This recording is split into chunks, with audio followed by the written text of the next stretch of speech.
This is Made for More Living with Johnny Jennings, powered by eXp Realty. Online at madeformoreliving.com. In the last segment, we had Chad Francis with Thrive Stewardship on, and he was talking about if you had $100,000, how should you invest that? What should you do at different life cycles and stages of life? How would you spend that money? How would you invest it in your future? Yeah, like what car dealership would you go to? Mercedes, Porsche, right? Tesla. I mean, $100,000 is basically a Kia at this point. So that is a vehicle not a good investment, Chad? You know, they just go down in value like a rock. That's where Chevy gets the tagline. Right. Like a rock. That's good job. And I can't take that joke. That's all Dave Ramsey, but I love repeating that one. That's good. But let's take it a step further. Let's say you're planning for, like, you have children, and you're wanting to help them so that way they have a better start in life, like jumpstart their success. Are you seeing parents more, or are you seeing invest in their kids' college education, or are you seeing them back off of that investment strategy right now? Another great question. And so when you start looking at that, so much has changed in the last few years. And so it is very popular to be saving for college in a few different ways. Some folks don't love the avenue of saving for college in a college-specific account. Because the money's locked in there if they don't go to college? Exactly. And so if they don't go to college, they don't use it for those purposes, you really got to hit those rules in order to get that money back out. If you don't hit the rules, are there tax consequences? Yep. There can be tax consequences, penalties. So it's kind of like tapping into retirement accounts early. Okay. So you don't want to do it. So you really want to nail down that plan to go, we want to fund college. We don't want to overfund it. Depends on where the kid wants to go, because then that plan changes if they go to Sacramento State versus Berkeley. It's going to be a different price tag. Oh, well, what if they decided they wanted to go to a trade school? There you go. Or get their real estate license. There you go. Some qualifications are hit there. So if you want to go to a trade school, you can see that being used with those college funds as long as that school is accredited and it hits the right check boxes. So that can still be used for things like that. But I would say the aggressiveness or that pace at which parents, grandparents, other family members want to be funding into college accounts drastically slowed down following COVID. Really? There was a lot of changes that people saw where they thought, you know, my kid's going to school now on Zoom. What are we paying $20,000, $30,000, $50,000 a year for them to get a Zoom education when they should be going to class? Yeah. It left a bad taste in a lot of people's mouths. And now that landscape has kind of changed, a lot of professionals in different arenas, including the parents, they look at education differently too. And so it's not necessarily this societal requirement to move on to higher education, but it certainly still has its value, of course, if you're studying something that's relevant, that can be used well in the marketplace, because it has to have a good purpose. Yeah, so I went to college. I majored in history. I minored in political science. Hey. And I'm a real estate broker. Right? And so between getting the degree and ending up in real estate, I worked in the oil fields. So, wow. You know, it's a very, it's a typical trajectory for a real estate agent, get your degree in history, work in the oil fields, and then go in. Valerie got her degree in nutrition. So she's an unregistered dietitian. And so, but she's a, broker in real estate as well. And so what I find interesting is that it seems, and correct me if you're seeing the same thing, Matt or Chad, but the emphasis used to be go to college. If you want to be successful, go to college. And now that narrative is starting to change a little bit. Like it's maybe be a welder, start your own business. Sure. Or look at other options outside of college. Work at Chick-fil-A. Work at Chick-fil-A. I mean, McDonald's is paying $20 an hour now. So you can do $20 an hour at McDonald's. But to get a real estate agent's license right now is about $1,600 when you factor, and it's not a $1,600 like one time like upfront thing. It's $1,600 over like maybe a year between paying for the schooling, the background checks, and the association dues and all that. $1,600, and like real estate agents, there's no cap on what an agent can earn, and we have friends and Valerie and I work very hard, but our incomes outpace other people's significantly. Doctors, chiropractors, dentists, like people who went to school and paid tens of thousands, in some instances hundreds of thousands of dollars just to get that degree. We paid, I mean, it was cheaper for us, but today it would be $1,600.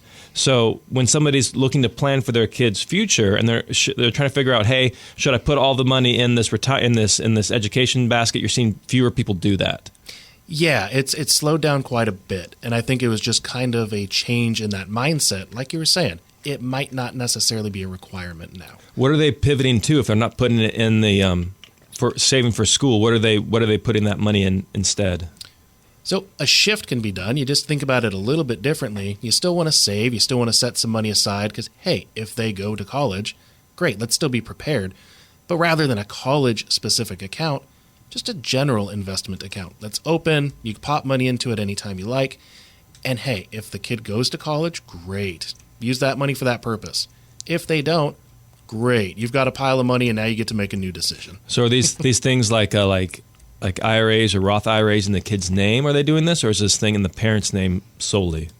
A lot of the time, it's just in the parent's name. Okay. So you can certainly go that route too. The child has to have some earned income. Quick example: you have a kid that participates in 4-H. Wonderful, great life experiences. You're learning a lot, and they do something like take a pig to the show, and they end up placing. They win some money, whatever it is. They make a couple $100, they have earned income. Mm-hmm. They can file a tax return. They can claim that. They're not going to have to pay taxes because it's too low. Great. Then you can pop that money into a Roth IRA for the kid. It's a great plan to get them started off on the right foot, just as one example. But where you're seeing that for the college accounts and a different way of achieving that goal, yeah, a general investment account in the parent's name, it's like a joint account. Mm-hmm. Same way a husband and wife would hold like a bank account at a not Wells Fargo. I don't know, Wells Fargo. Oh, gosh. But when you start looking at those options, it just is a little bit more flexible. It doesn't have the same restrictions. Okay, so there's still investment options if you're trying to plan for your kid's future, but you don't have to put all the eggs in that university basket. 100%. And by the way, why should you? I mean, college is going to become free anyways. The government's going to pay for it all, so. There you go. Oh my gosh, there you go. Wow. Yeah, wouldn't that be something? So, anyway. Mic drop. Mic drop, yeah. But there's still a lot of merit to those college accounts. New rule changes that have been rolling out this year, in fact, you have more flexibility on those too. So you have a 529. It's a notorious college account that you can save for and invest. Great.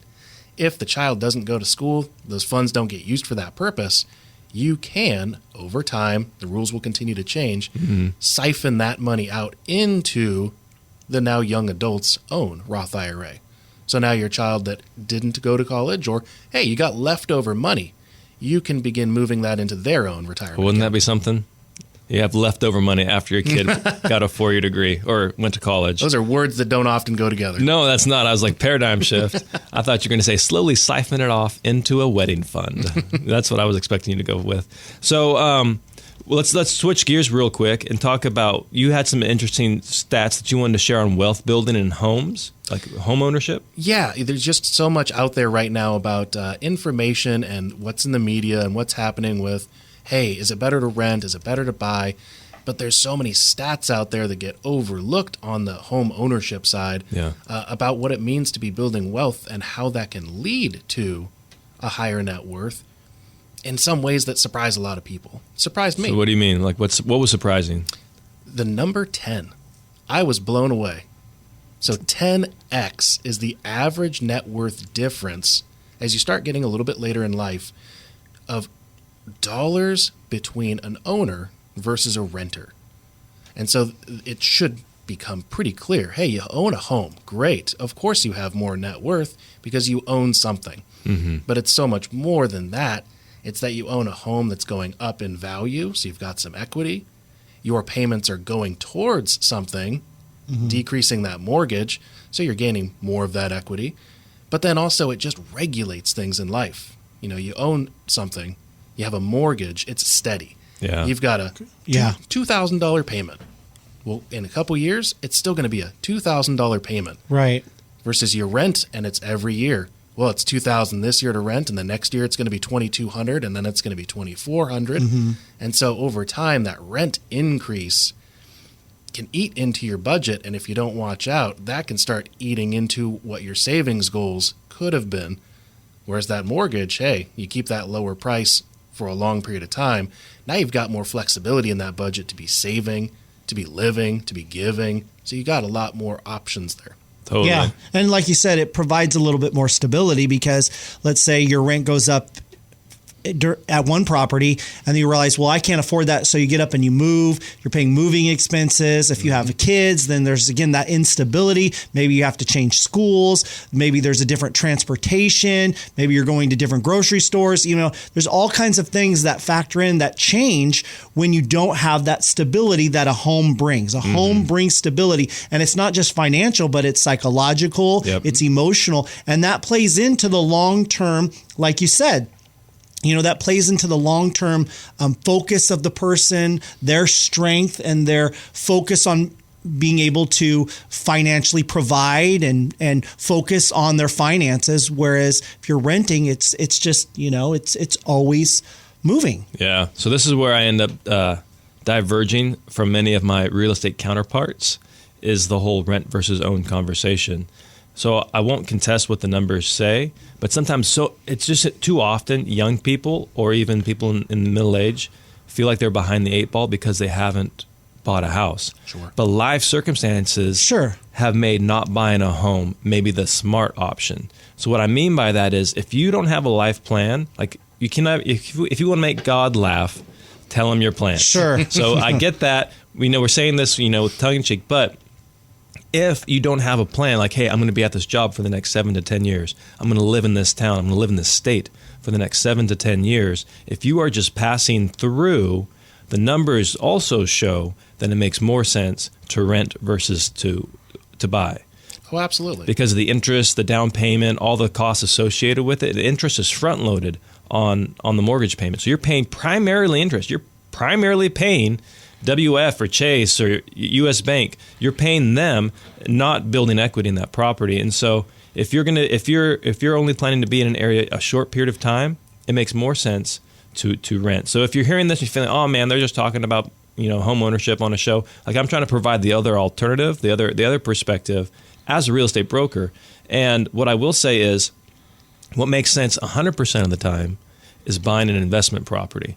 So let's say you are in the military and you're stationed here temporarily. Let's say you purchase a home, but then you know that at that price in this market that it will cash flow, meaning it will cover your taxes, insurance, interest, maintenance, property manager expenses, and vacancies. You got to build in some vacancies there. And after all those expenses are factored in, you're still money ahead every month. Then it makes sense to maybe buy that home. You're here for a couple of years, 3 years, and then you turn it into an investment property when you get stationed somewhere else. So as long as you have like a plan to own that property for 7 to 10 years, then it makes sense. But if you're just bouncing around and buying homes everywhere you go, then the numbers could paint a different picture. But long term, let's say you were in the military and you bought a home and you were stationed for 2 years and you moved somewhere else and you refinance that, got the VA loan out, and now you get another VA loan in the new place where you're at, and then you keep repeating that process. That's where the 10X comes in at the very end. Right, Chad? Yeah.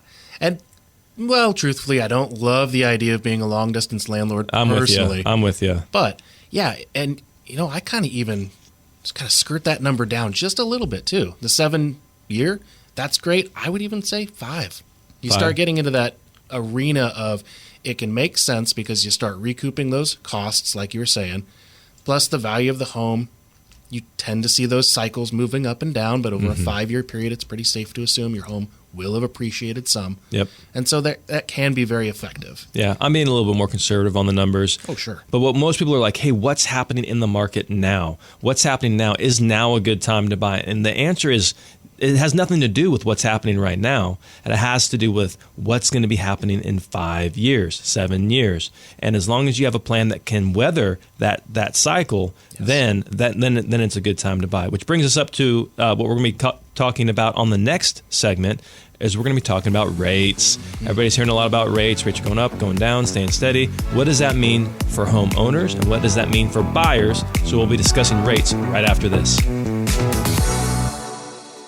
Reset research has shown that there are three things people want when it comes to selling their home. One, of course, they want top dollar. They want the most money possible. Two, they want it to sell in a timely manner. They don't want it sitting on the market for months and months and months. And three, they want it to be an uncomplicated, simple process. And that's what happens when you work with Johnny Jennings and the Made for More Living team. They make it simple, they sell fast, and they get you top dollar. So if you're curious what kind of offers you would get on your home, go to madeformoreliving.com. Of course, you can always just Google Made for More Living. There's a reason why Johnny Jennings and the Made for More Living team are number one in all of Sacramento. Google Made for More Living today.